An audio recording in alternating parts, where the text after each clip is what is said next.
And we're live. As for segments, if we don't have anything to go to, I've got a Bible story that I brought this evening for everyone. Oh yes. Let me do it. Let me do a quick ad read, Okay.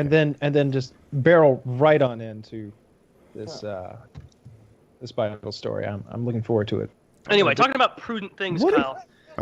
We're talking about the Bible, and I know Tucker isn't saved, so damn it. Hopefully this compels him. So today I'm going to tell the story of Samson. My mom loves this Samson segment. is an Old Testament figure. And most people think, I know Samson, can't cut your hair, gets with Delilah. Nay. They don't know the whole story of Samson.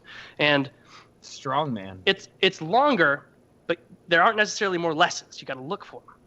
So it begins in the prequel stage of Samson, going to his parents. So as with many things for the Jews, they did something that pissed God off, and God said, fuck you, you're going out of my presence again, go be slaves to some other people. And so there's some time into that. All the Israelites and Jews are really upset and just waiting for that next judge or prophet to come down and pull them out of this muck.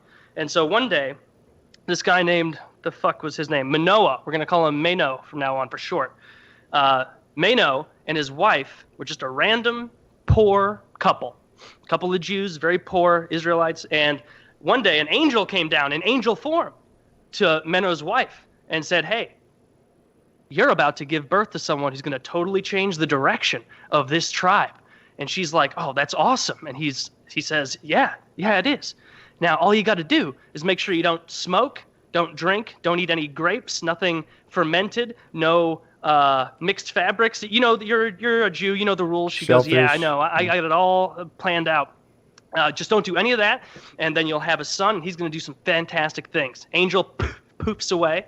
She goes back to her husband, Mano, and is like, you will not believe what happened.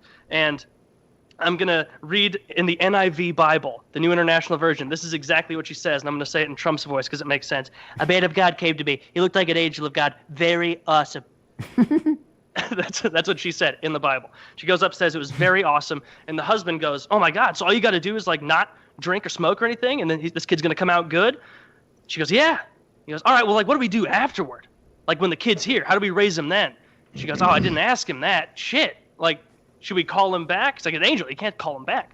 And so he goes to the temple, prays, and goes, please send someone else here and tell us how to raise the kid. We get it. Don't make a little fetal alcohol syndrome baby. But after he's born, how do we make sure he becomes a good dude and does all the things you want? And so a few days later, a man, regular old-looking man, really an angel, comes down the road, talks to Mano, goes, hey, the Lord pushed me to come to you and tell you that all you have to do for your child is make sure that a razor never touches his head or any part of his body. A razor is in shaving, removing hair. And also make sure that your wife abides by all those rules I said before. And he was like, okay, yeah, it's not that helpful, but you are just a guy. You're not an angel, so I guess this is how God wants me to figure it out. Okay, whatever. He doesn't know this guy's an angel. He goes, well, at the very least, let me be hospitable.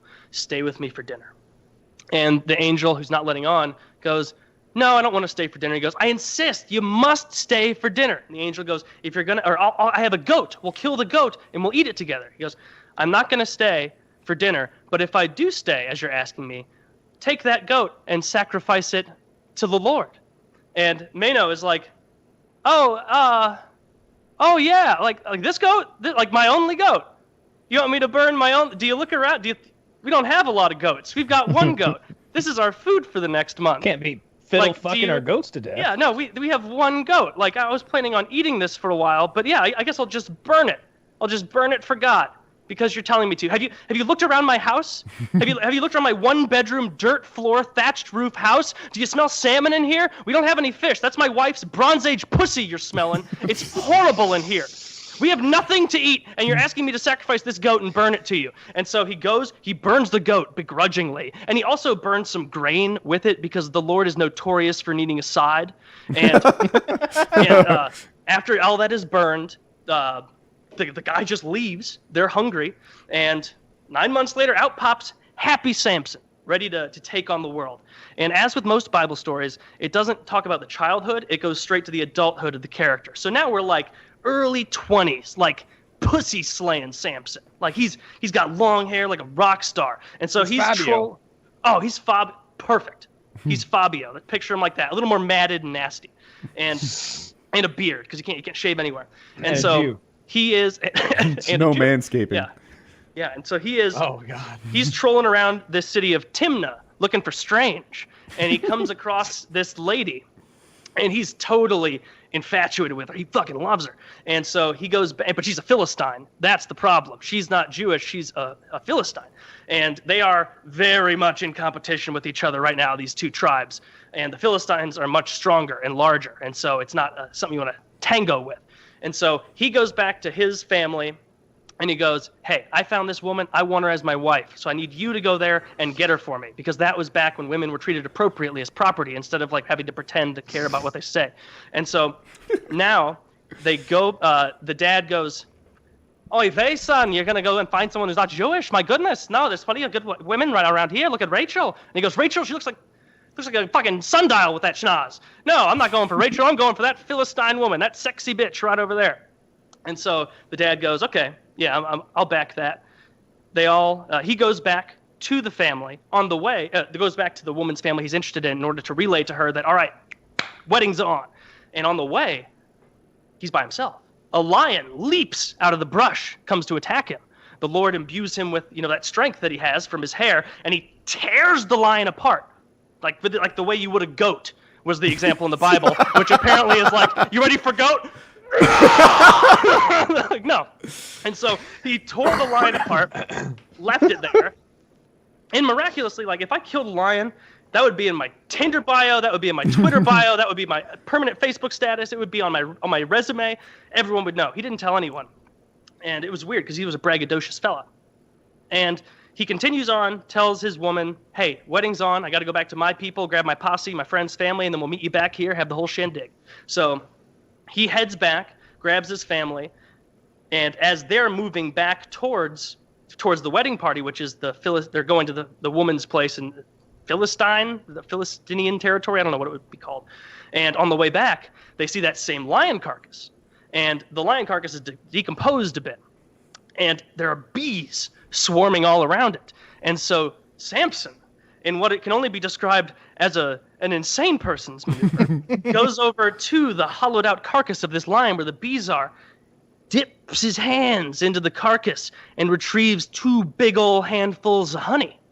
And so the rest of the walk there, he's eating honey out of his hands on the way to his own wedding. And to set the stage, this is a man who lives in the year 1, who has never showered. He has never been allowed to cut a hair from his head, and he's eating honey out of his hands on the way to his wedding. There's never been a stickier human being in history than Samson on this walk. It's like, it's not bad enough that you have, I lived 500 years before Christ, shits every day. You're going to eat 2 handfuls of honey on the way to your wedding? You goddamn maniac. And so he eats his honey. It's disgusting and sticky by the time he gets there. They get there, though, and it goes off without a hitch for the most part. Like, Samson's dad was, like, pissed because he was like, you're going to associate with these uncircumcised folks? But Samson, like, convinced him. He's like, Dad, believe it or not, it never crossed the minds of these savages to bring a sharp stone to the genitals of young boys. It's like, that's horrific. It's terrible. It's like, I'll get over it, And so they get over it, and they have the wedding. It's a nice little occasion. And after the wedding, they're all sitting around in a powwow. And Samson goes to the relatives of his wife, the Philistines, and goes, hey, I'll tell you a riddle. And if you can riddle me that, I'll give you 30 outfits of linen. If you can't figure it out, though, you got to give me 30 outfits of linen. And they're like, seems like a pretty reasonable thing. All right, let's do it. And so he tells the riddle of, and I read it, out of the eater, something to eat. Out of the strong, something sweet. Now, obviously, this was him talking about out of the eater, the lion, honey comes, that's sweet, and out of the lion, something strong, something sweet, like that kind of shit. But it's cheating. You can't make a riddle based on an experience that only you know about and then expect people to understand. Like, that's like the self-actualization of a 2-year-old, where you think if you saw something, everybody's seen it. and everybody will get it. Like that's retardation. So my contention is that he was cheating. Okay. He was cheating from the start. Is my contention. Samson was. He was giving a riddle in bad faith. It's like playing peekaboo and covering your own eyes. Yeah, it's like, hey Woody, I've got an interesting riddle about my 7th grade birthday party. Now, no one in the details or the tendrils going out that'll give you hints. Like it's not fair. And so he gives this riddle, and nobody can figure it out because they weren't there. And so like 2 days later, the family of the woman go, hey, you got to get this fucking riddle because I don't know if you've looked around, but we're not exactly running a fucking courtyard Marriott. We don't have linen to hand out. Like we took this assuming we know the riddle. We're pretty good riddlers, but we don't have any linen. We're going to be humiliated and embarrassed, and we're not really on friendly terms with the rest of their tribe, just this family now. And so she goes, okay, I'll go do it. And so for the next 5 days, the word nag is used in the Bible. She nags and cries and bitches for so many days in a row that eventually Samson on the last day goes, yeah, okay, the answer is the lion. The answer is a lion and honey inside it, okay? Please, oh my God, week one of our marriage. Golly, I should have listened to my parents, you dumb whore. And he's furious. And 20 minutes later, she leaves. 20 minutes later, all the Philistines come back, and they're like, Samson, we figured out your riddle. And he's like, did you? Did you figure out my riddle? What is it? And so they told him, what is sweeter than honey? What is stronger than lion? Which apparently was the 2 questions that aren't a riddle, or the answer to a riddle that was 2 questions that weren't. Nah. It's Jeopardy. These ancient people didn't understand what riddles were. He answered the question. Anyway. Yeah. And so they give him that, and he goes, cheated. You cheated. I just gave my wife that answer, and she went and gave it to you. And so Samson stood up calmly, and then he murdered 30 people. With his bare hands, he went around the camp, and he murdered 30 people, and then he left, saying, someday I'll get my vengeance. So at this point, Samson is a terrorist at this point. He does not take kindly to those other folks. And so from there, Samson is goes Jewish. home. He killed the terrorists. Correction. Yeah. He spends some time like mulling his own shit over in the desert or whatever while everybody else goes back. He eventually returns home and goes to his dad. Hey, I want to talk to my wife. He goes, your wife? That Philistine woman who lied to you and you killed 30 of her family members? No. When I was leaving, I said I gave her to someone else. Like, no, that's not your wife anymore. And Samson goes, God, fucking bullshit. Well, then I definitely need to get my vengeance. She's dead to me. And so he does what any sane person would do. He's got to get vengeance on these Philistines. They're stronger. They're more powerful. What do? What you do is you go into the woods and you catch 300 foxes. 300 foxes. Have you ever tried to catch one fox? It's fucking impossible. You're not going to catch 300 foxes. It's insanity. And so he catches 300 foxes. And then he does another sane thing. He takes them 2 by 2 and ties their tails together. And then once he has 150 paired off fox pairings, very hard to manage. He puts torches in the night and ties those into the tails and lights them and releases them all over Philistine territory and all of their crops. And so the next morning when they wake up, they're like, there's a lot of burned foxes and no crops left. And there's a torch in all the foxes' tails. And this is very methodically done. A serial killer is in our midst. Is this that terrorist Samson? Is this that terrorist Samson that we're all so scared of all the time with the strength of 10 men and the temperament of a 1-year-old? Like, is this the man? And so they're terrified of Samson because he just destroyed everything. And so the Philistines go back and they go, they go to the woman that he initially married, the Philistine woman and her father, and they're so mad they just burn them too, probably with the last remaining pair of foxes running around. And they burn those 2 to death. And then, I'm trying to remember what happened here, sorry. It's so in-depth. You couldn't. Oh, yeah, I remember. No. Now, yeah, you couldn't just throw torches. No, he had to You tie didn't want to throw a foxes. torch when you could swing 2 foxes around like a madman and hurl them. But and after he did this, after he did all the fox shenanigans, he went and retreated into a cave in the wilderness and just hung out there. And so after that, all the Philistines, like a few thousand of them, are like, this is horse shit. We are marching to the Jewish camp of Judea, and we're going to make them give us Samson. So they march over there, and they go, where the fuck is Samson? He just tied a bunch of hundreds of foxes together and burned our crops down after killing 30 of us for cheating on a cheat riddle of his. And they go, we don't know where he is. Frankly, we'd be happy if you caught him. He's causing a lot of mischief, and he's not reflecting well. He's terrible PR. We're a very small tribe, and he's causing a lot of mischief out there, and people keep coming up to us. And they go, okay, well, we believe you. We're going to search anyway. They search. They go, all right, we totally believe you, but we're way stronger than you. So while we're here, we're just going to conquer you. And they're like, fuck, we should have seen that coming. And so they got conquered right there too. And so then 1,000 Jews from Judea go to that cave, and they go to Samson, and they go, we got to turn you in.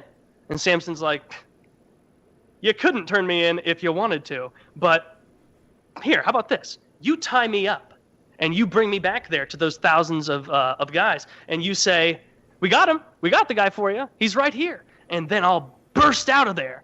And then they go, yo, dude, that's an incredible idea. And then like Noah, you can throw him a sword. And Ezekiel, you can throw him a shield. And Samson goes, no, I'll use the jaw of an ass. And then they all go, yeah, whatever you want to do, man. Just remember, like, we're on your team. And he goes, yeah, jaw of an ass. This is a good idea. And so they take him over there, bound up, and they get him close enough to the Philistines, and they go, here he is. And he gets close, and he bursts out with his ass bone jaw and smashes 1,000 of them to death. 1,000 people he murders with the jawbone of an ass. Well, he was right. 1,000. Yeah. And as they're watching it, Ezekiel's like, well, we appear quite the fools. he really didn't need the sword and shield. And so after he's finished massacring 1,000 people dripping with blood, not like in movies like Braveheart or Predator where there's like drips of their own blood a little bit. I mean like half a second after you get out of the pool, that level of drippage in blood, there's a snail trail of all blood types smeared around this land. And he comes back up to them, and all the Jews are like, frankly, Samson, half an hour ago, we were ready to turn you in. Never before has there been such a political turn in an environment. Raise your hand if you don't want Samson to be in charge. Everyone wants you to be in charge, Samson. And so Samson, dripping with blood, decides he's going to be in charge. And so after that, though, he decides he needs a little more, just a touch more vengeance. Jesus Christ. All they did was cheat on a riddle, for fuck's sake. Dude, that's all throughout the Old Testament. They'll be like, and someone of the Ammonites stole a goat. And the Jewish Old Testament God is like, and he smote 50,000 of them for it. It's insane. But now gets to the point that people are more familiar with. Samson and Delilah. So a little more time passes, and he falls head over heels for this lady Delilah, and she's a fox. Like they were like back in the day, they were the Brangelina of the day, and so it wasn't like a relationship. Everybody fucking knew Samson was plugging Delilah, and so the Philistines go to Delilah and are like, "Hey, you got to give us info on how he gets his strength, because we got to get rid of this. We're rightly looking for vengeance here. We've lost thousands of people to this madman. Look at that. We don't know where he is. We're whispering right now. He's terrifying." And so they basically convince her to be on like a little secret agent. And so she goes to him one night after they bang, and she goes, "Samson, what gives you all your strength?" And he goes, "Well, if they'd only known to tie my hands with 7 unused bowstrings, they would have never had that problem. I would have been as weak as any other man." And so during the night, she tied his hands with 4 unused bowstrings, woke up to, or 7 unused bowstrings, and the Philistines are there waiting, ready, anticipating picking him up, and he wakes up, bursts out, and murders a dozen or so of them. This time in self-defense, fair enough. Yeah. And then I guess they go back to bed being like, why I oughta, to Delilah. And then the next day, he tells her this rinse and repeat. Why would you lie to me last night? And he doesn't ask, why'd you try to have me murdered and captured? He just goes with it because he's an idiot. And he goes, all right, well, if you use like brand new rope, that'll get me. They've only ever used rope on me. That's why I can burst out. And so they do that. Once again, bursts out, and the 12 anticipating and terrified Philistines are murdered. They're like, we know what happens here, guys. We didn't want to be here. Oh, we're group 2? It's always group 3 or 4 that gets them. Like in this. Damn it. We saw what you did just now. I don't. Oh. The bodies are still here. Samson, I told you to move them. And so he murders all of them. Then I guess Delilah once again gets off scot-free. The next day he tells her, if you braid my hair in this way, I'll be helpless. So she does that. The third group of a dozen or so Philistines stand up. He's like, I'm not even tied up this time. Blah, blah, blah, blah, blah. And it beats the shit out of him, kills him. And then finally she badgers him enough that he goes, my hair is the source of my strength. If you cut it off, I got nothing. Jesus Christ, will you shut the fuck up? Samson has terrible choice in women, but it's good to see some things never change. So the next day he's sleeping, or next evening he's sleeping. She snips his hair off. Then the Philistines come in, and he stands up to fight him, and he's just a normal dude now. He doesn't have his superpowers. God said, I'm only interested in lustrous locks. That's all I'm in for. Mm-hmm. And so they come in, they pin him down, they immediately gouge his eyes out and blind him. And so he can't be a threat anymore. And then they drag him off and they give Delilah all sorts of sweets and spoils. And so then they take him blind and beaten and a regular man, and they put him on a grain mill where you're just like what they would use donkeys for. Like you're just pushing this thing around and around and around. And he does that for months. And I guess everybody forgot. Let's give this guy regular haircuts. Because a couple months later, there's a big Philistine celebration, much similar to when we caught Bin Laden. like everybody's like, yeah, we got him, yeah. Like they're all in this big, beautiful building. All the Philistines. There's 3,000 people on the roof, and all the elites underneath. And they say, bring out Samson, bring him out, bring out this murderer. And they're jeering at him because everyone there has someone they know who's been murdered by this animal. And they put him up there, they throw stuff at him, and they go, get out of here. And he collapses. His hair's gotten a little longer, though. And he stands up, still blind, and he goes, please let me lean up against a pillar. And so they put him up against a pillar to lean there. And he summons God and says, God, with my last act, please let me bring this down upon the Philistines. And so he puts one hand on one pillar, one hand on the other, and he uses his last bit of strength and collapses it and murders another 5,000 Philistines with his final breath. Well, And this is the story that I use to guide my entire life. In the words of Kyle. Yeah. Seems just. yeah. Now, Tucker wasn't a believer before that story, No, but the now first 5 minutes of that story, I was like, I'm bored. And then Samson, he really just kept going, huh? I wonder if after about 7,000 murders, if he felt like he had gotten revenge for them cheating on the riddle yet. I can't believe somebody would cheat on this riddle. Yeah, if there was ever a time to think, man, the Bible is what a wonderful story that could be animated and made into. It's now. I want to see an animated Bible series. That and Job. I'm pretty sure it was. Oh, was it? It was a movie, a live-action movie. I saw it. I don't want a live action. I don't remember quite like that. I want Well, Old sorry that one Testament took so long, animations. but I wanted to No, it was start from the great. birth. You made up for it. You made up for it. It really came to fruition. I enjoyed it. Thank you, and I hope you learned something. I mean, I knew Samson is strong-ass dude and killed a lot of people, but I was unaware that he literally slaughtered thousands of people with the jaw of an ass, which is just not, like, out of all of the weapons that you could kill people with. That's wouldn't you get tired around 200, 250? You're like, damn, I got 750 more of these. Yeah, it wasn't just physical strength. It was like that hair was given cardio points for sure. Oh, yeah. I mean, 100%. I don't know what life lesson I'm supposed to take from that, but my wife cheated in Uno one time, and I feel like I've got some killing to do. Kill her family! But did you murder all of her Facebook friends? Yeah, that's really Not yet. But after that, to really good at, you got to murder the friends and people you may know of their friends. She's not on Facebook. I'm like the suggested follows on Twitter. You got to get them.